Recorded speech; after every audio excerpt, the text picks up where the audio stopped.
कारतूस के साथ साथ मोबाइल फोन भी जब्त किए हैं। मोहन सिंह पर अलग अलग तरह के 27 आपराधिक मुकदमे दर्ज हैं। फिलहाल पुलिस ने गिरोह के सरगना मोहन सहित 2 सदस्यों को गिरफ्तार कर राहत की सांस जरूर ली है, लेकिन पुलिस अभी इनसे पूछताछ का मन बना रही है और इस बात की उम्मीद जता रही है कि और भी कई बड़ी वारदातों का खुलासा ये लोग जरूर करेंगे। शिव चौहान, आगरा समाचार plus.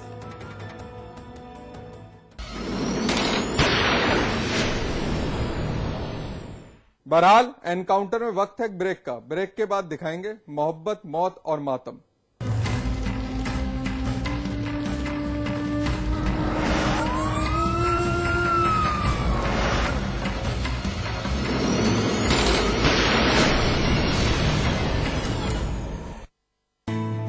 India's largest university, with 25,000 students from 26 states of India and 16 countries, 25 international tie-ups, placements in 300 corporates, hostel facility for 15,000 students, ranked amongst the top universities of India, 600-acre campus, lovely professional university, transforming education, transforming India. Let's get a Pepsi. Hey, do you want Pepsi? Yeah. Then you gotta play our game.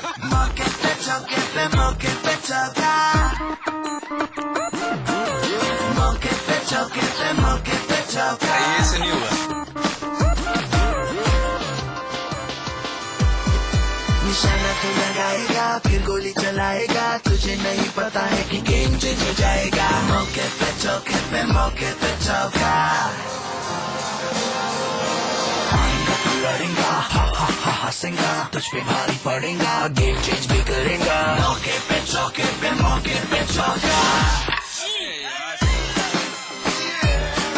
अरे मौके पे। No ball. What is a no ball? No ball means no Pepsi. मौके पे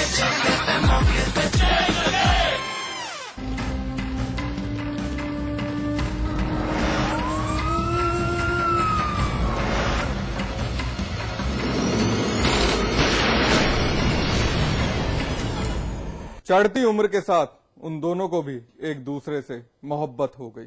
बेइंतहा मोहब्बत थी। दोनों शादी करना चाहते थे, एक अलग आशियाना बसाना चाहते थे, लेकिन दोनों अपनी प्रेम कहानी को शादी के रिश्ते में बदल पाते उससे पहले ही उन दोनों ने मौत को गले लगा लिया। दोनों तेज रफ्तार से गुजरने वाली एक ट्रेन के आगे कूद गए और फना कर ली अपनी जिंदगी। मोहब्बत के 2 दीवाने, हसरतों की उड़ान, अलग आशियाने की चाह, रंगीन जिंदगी की ख्वाहिश, लेकिन एक तेज रफ्तार ट्रेन के आगे मोहब्बत ने तोड़ दिया दम। 2 जिंदगियां हमेशा के लिए हो गई खामोश।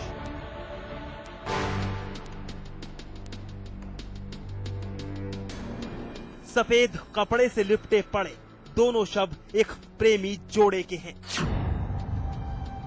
ये शव उस प्रेमी जोड़े के हैं जिन्होंने साथ जिंदगी गुजारने के सपने बुने थे,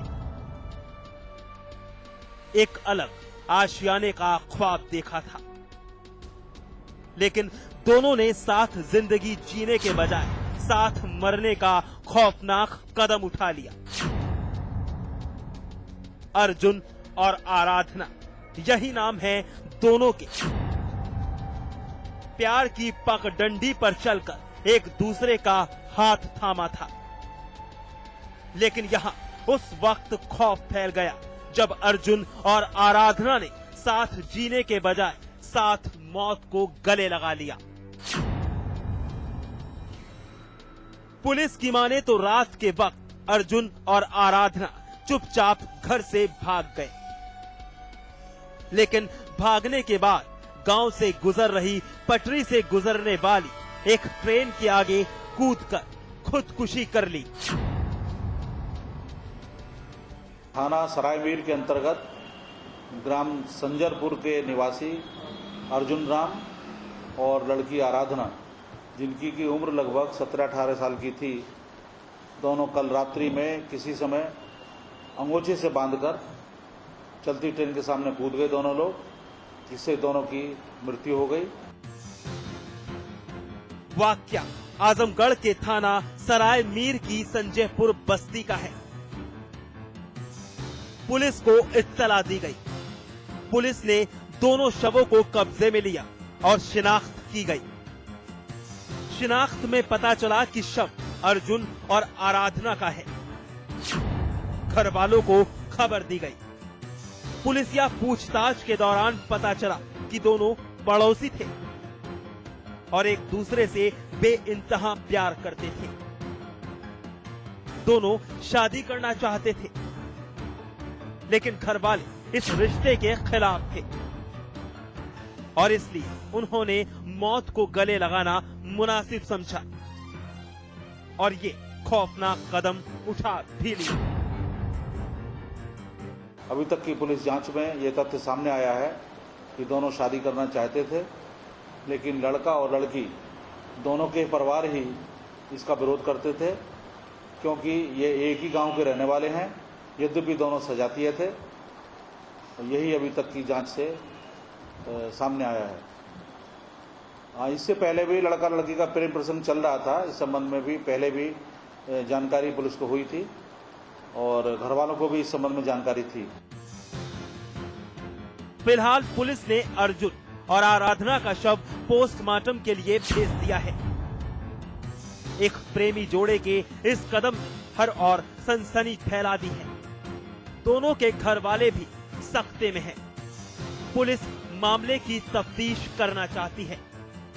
साथ ही इस बात का भी दावा कर रही है कि वारदात का जो भी तथ्य निकल कर आएगा वो जल्द ही पता चल जाएगा। राजीव कुमार, आजमगढ़ समाचार प्लस।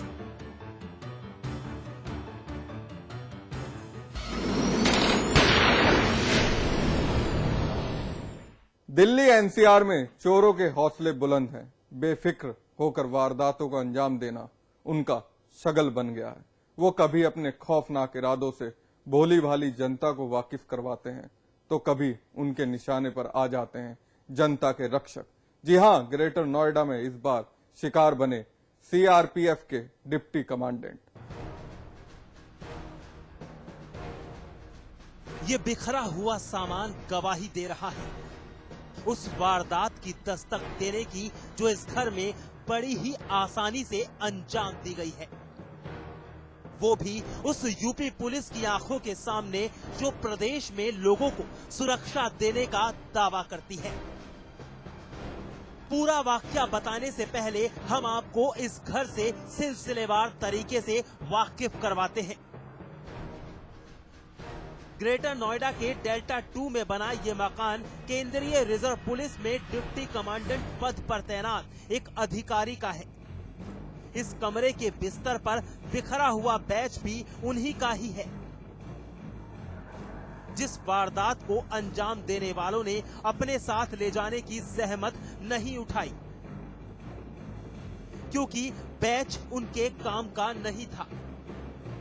दरअसल वारदात के वक्त घर में डिप्टी कमांडेंट साहब नहीं थे। वो लोगों की रक्षा के लिए अपनी ड्यूटी करने में लगे थे, लेकिन उन्हें क्या मालूम जितनी शिद्दत के साथ वो अपनी ड्यूटी निभा रहे हैं, उसका जरा सा भी पुलिस अगर निभा ले तो यूपी में वारदातों पर लगाम लग जाए। अब घर में रखी हुई ये अलमारी खाली है। यहाँ भी कुछ नहीं, जो है भी तो वो बेशकीमती नहीं है। यही हाल घर के बाकी कमरों का भी है। दरअसल डिप्टी कमांडेंट साहब की ईमानदारी की कमाई पर चोरों ने हाथ साफ कर लिया। उन्होंने बेखौफ तरीके से चोरी की वारदात को अंजाम दिया है। जिस वक्त चोर चोरी करने में मसरूफ थे। उस वक्त डिप्टी कमांडेंट के परिवार वाले घर पर नहीं थे। हालांकि उन्होंने घर से निकलने से पहले अपने घर की सुरक्षा के पुख्ता इंतजामात किए थे। साथ ही उन्हें उस पुलिस पर भी भरोसा था जो सोई हुई है।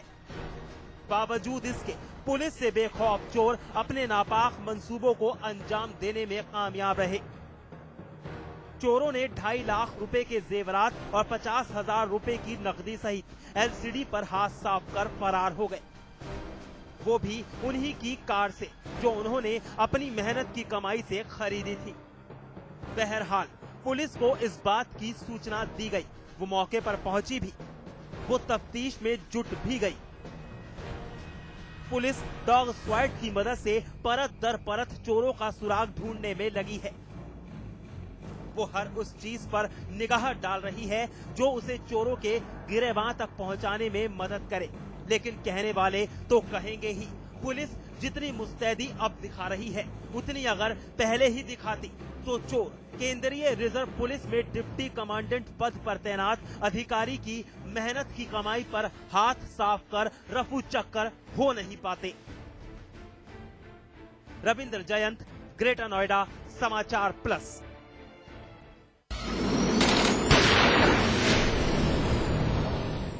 एनकाउंटर में आज बस इतना ही, लेकिन हमारी आपसे एक अपील, मुस्तैद रहिए। जुर्म की हर उस दस्तक को सुनिए जो कभी भी आपकी दहलीज पर दस्तक दे सकती है। नमस्कार।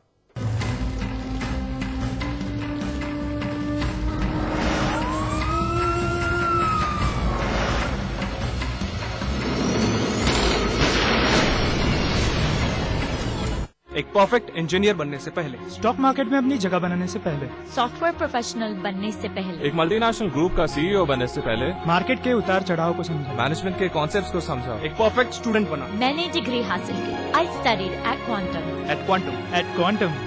क्वांटम ग्लोबल कैंपस, जिंदगी को दे नई दिशा। स्टेट टीम का यंगेस्ट सेल्समैन हूँ बॉस, मजाक थोड़ी ना। तुम ना थोड़ी प्यास बढ़ाओ, थोड़ा पसीना बहाओ, थोड़ा डेडिकेशन दिखाओ, थोड़ी और प्यास बढ़ाओ। अरे कंचू की प्रैक्टिस काम में लाओ और जल्दी आउट हो जाओ तो रनर बन के मैच जिताओ। फिर जो प्यास लगेगी वो लिम्का से बुझेगी। प्यास बढ़ाओ, लिम्का।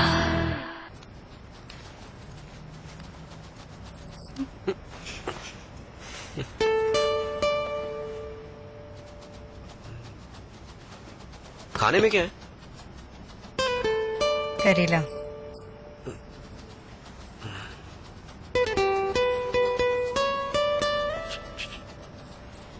मीठे में क्या है? खाने के बाद मीठे में कुछ मीठा हो जाए। जन सरोकारों की जानकार, एक जुझारू महिला पत्रकार, जिसकी खबर के आगे बड़ी से बड़ी सुर्खियां भी पड़ जाती हैं छोटी, जो जानती है सवालों के जाल में झूठ को उलझाना और हर जुबान से सच उगलवाना। देखिए श्वेता रंजन को सिर्फ समाचार प्लस पर। खबर वही जो हमने कही। उठेगा अब हर वो मुद्दा जिनसे जुड़े हैं आपके सरोकार।